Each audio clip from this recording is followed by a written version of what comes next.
past. That's what makes me undefeated. Man, what's up, everybody, man? It's NoEndingProductions TV, man. Oh, my boy YungRev, man. What's up, bro? What's good, bro? Chillin', man. And I want to ask you a couple of questions, bro. And like, this is one of the artists, man, who have like his own genre, man. Like, he's doing his thing. He's an upcoming artist coming from Chicago, man, from out west, man. And I want to ask him a couple of questions because he out here popping, man. What inspired you to become a rapper? Like, what made you want to even start that? Like, become a rapper, do your thing, and go to I'm rolling a joint, motherfuckers. Yeah, look, California vibes, man. I want to say Lil Wayne. You know what I'm saying? When he dropped Carter 1, I was like crossing over from R&B, blues, jazz, all that to start listening to rap music. So I say Wayne kind of lit that spark because I started freestyling around that time. So shout out to Wayne. Yeah, Wayne doing his thing, man. The name YungRev, every time I hear it, it sounds like intriguing, man. Like, what made you come up with that name, YungRev? YungRev came from, it stems from revolution. It's the new beginning, so I felt like I was the new beginning of music. Now I know I am. Luch helped me with that name. Shout out to Luch. Dub Life, you know what I'm saying, when I was a youngin' fucking with them, you know what I'm saying. So that's how YungRev came about.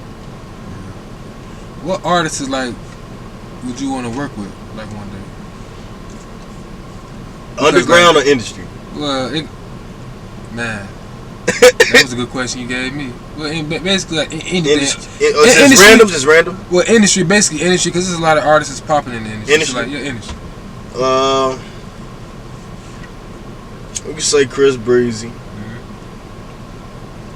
Like you're starting to fire, like who? Chris Breezy, Lil Wayne, 50 Cent, Jadakiss, and Eminem. Oh, you ain't gonna put Future in there? Nah, man. I feel like Future was he was up there, you feel what I'm saying? But now I feel like he promoting too much drug music for me. You know what I'm saying? And I see a lot of kids doing these drugs that's in my hood, that's on TV, that's in the industry, and they dying from this shit. You feel what I'm saying? So it's like that shit really don't make no sense to me. You know what I'm saying? Because when he first came out, he was popping. He was making all types of music, with his hood music, with his commercial music, with his love making music, all that shit. But now it's just, I just hear just straight drug music. You know what I'm saying? And I feel like if you the future, how you glorifying the past? You feel what I'm saying? I feel like you contradicting your name. You know what I'm saying? Because if you the future, that means you always thinking ahead. You always coming up with something new. You know what I'm saying? Not doing the same old shit. You know what I'm saying?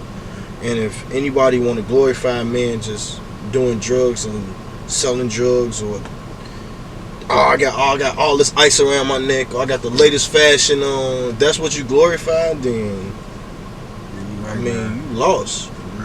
You feel what I'm saying? So I mean, once people really realize like why they do what they do, they're gonna be like, damn, why did I do it? When they come to a conscious mind, after you come down off that high, you're gonna be like, damn, what the fuck did I do?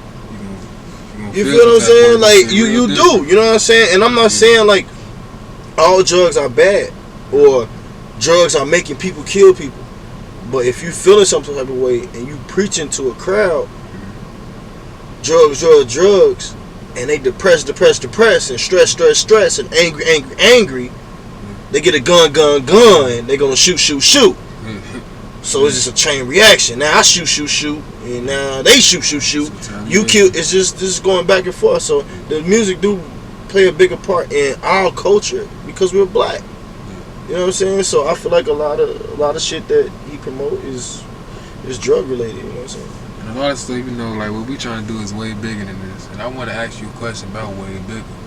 The song you have out right now, way bigger, man. Like, what made you come up with that concept? The visuals, the location, like. Honestly, like, okay, we're gonna start from the rip. The song. Yeah. The song. Shout out to Estimate 100 Grand. Yeah. Video nice. That's the producer. He sent me that snippet and it was already called Way Bigger. You know what I'm saying? So when I get a song or a track and a producer name it, I try to figure out why the fuck they name it like that. You know what I'm saying? So I get into a whole theory of, damn, okay, the sound. Okay, in that position, I was taking the bus to work. You feel me? Writing rhymes in my phone. And in my head, all I could think is way bigger. Way bigger. And I ain't even had a whole song yet, bro.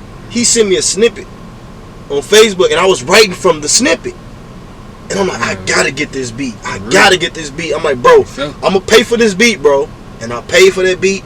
The song was already written. I went straight to the studio. You know what I'm saying? So the concept of it was just like, anything I do from this point gotta be way bigger. If I do anything less than this, I don't deserve to do this shit.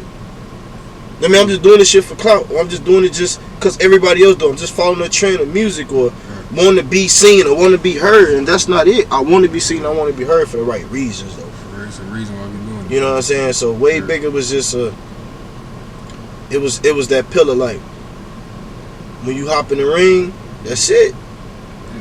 It's like it's ding, game time. And that's how I felt. If I put that behind my hustle when I was in the streets, and I did all what I did to do to eat and do all this other goof ass shit, I just channel my energy to something that I really love to do, and didn't care about who the fuck cared. I ain't care what you think, cause I knew I was gonna get better at it. You know what I'm saying? I knew I was gonna get better at it. It's just one of those things like that will never stop. That's cool. That's real, man. That will never stop, man. Like, another question I want to ask, like, as an independent rapper, like, would you want to have your own label, you know, or get signed to a label? You know, Young Dolph, he's independent. He's doing his thing right now. You know, he got his own label, Paper Route in the Empire, excuse me. So would you want to have your own label, or either get signed to a label, or do you want to stay an independent rapper? Because you're doing your thing right now as an independent rapper, and I see that.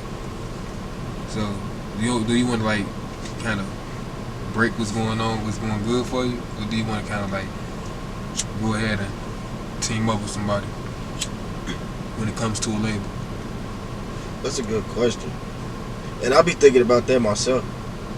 And I think I weigh the options. You know what I'm saying? Like, if it's gonna benefit me and get me to a next step, or a next notch in my career, then hell yeah, I'll sign to a label. You know what I'm saying? Legitimately, I'm gonna have my lawyers look at it. It's gonna be legit, period. If it's not legit, I'm not finna put my name on shit. You know what I'm saying? So even if once I do take that step, you know what I'm saying, either independent, I'll make it independent, or I'll make it with a record label, I'm gonna have my own label. You see what I'm saying? Like, it's just not about music with me. You know what I'm saying? I got my hands in the fashion. I have my eye for fashion, just like I have my ear for music. You know what I'm saying? So just like how, you know what I'm saying, Quincy Jones, he orchestrated a lot of music and never played a fucking instrument. He just had the ear. A lot of people see, and they just got the vision, like, oh yeah, let me get the people that's gonna make that. You know what I'm saying? You think Puff Daddy made his own cologne? He went into the lab and chemistry. No, he had a chemist to people fucking make exactly. Yeah. So it's like, I see myself being an icon. You know what I'm saying? Like another Def Jam, basically. You know what I'm saying? Like, that's why way bigger is stand for what it stands for, because I'm not just coming for chains and houses and cars. I'm coming for legacies, plats. You know what I'm saying? Grammys, accolades, Oscars. I'm on all that shit. You want to be known. You want to be known when you're gone. Exactly. You want to be known when you're gone. And not even that, and that too, but and so it could benefit my kids. You know what I'm saying? It's not even about me, because what I'm doing now is going to benefit my kids. And I wish my parents would have thought about that. What I'm doing now is me partying every fucking night going to benefit my kids when they get my age? Gotta build an empire, man. You can't. You know what I'm saying? I feel like a lot, and we should take blame in our black culture for what the fuck we put ourselves through. You know what I'm saying? And I'm talking about the older generation. You feel what I'm saying? I believe back on some real ass shit. If table was flipped, if we was the generation back in the 50s, the 60s, the 70s, and the 80s, them white people wouldn't have lasted, bro. Them white people wouldn't have lasted, bro. You feel what I'm saying? And the only reason why I say that is because of the mentality that we have now. Because I speak for the new generation. You feel what I'm saying? I'm not speaking for the old people because they old. I respect them, but I'm not in your perspective. I'm coming from where we related from. You know what I'm saying? Y'all had a choice to sell drugs or go get a job or follow your career. You choose to sell drugs. Now that's a domino effect in a black neighborhood. It's just a domino effect, you know what I'm saying? So that's why I came in Future like that. Because drugs is a domino effect of polluting and destroying nations. Destroying kings, queens, princesses, princes. It's destroying. Just destroy it. That's true, man. You feel what I'm saying? So it's a whole. That's a whole nother interview. That's true. Yeah, it's a whole That's a whole topic, nother man. interview. Man, look, I appreciate you for letting me come out here, man. And this man doing his thing, man. So y'all need to go follow him, man. What can the fans follow you, man? The audience, man. Man, you can follow me. Just Google me. It's the real YungRev. It's gonna be down at the on the screen. The real YungRev. It's on all platforms. Way bigger. It's on all mainstream platforms. Go make sure you check out that video on YouTube. You know what I'm saying? I feel good. You know what I'm saying? So man, just make sure y'all just stay tuned. I got some other music. You know what I'm saying? That's finna drop. Undefeated, Lane Switch, T to the Max, God in the Flesh. I got some hits, man, and it's like we not doing it to glorify other people, man. We doing this because we love to do this shit, man. And that's the end. And we out. It's NoEndingProductions TV, man. Make sure you hit the like and the subscribe button, man. Blood, tears, and sweat got me burning like a fever. Ain't messing with a chicken for system, ain't got belief it.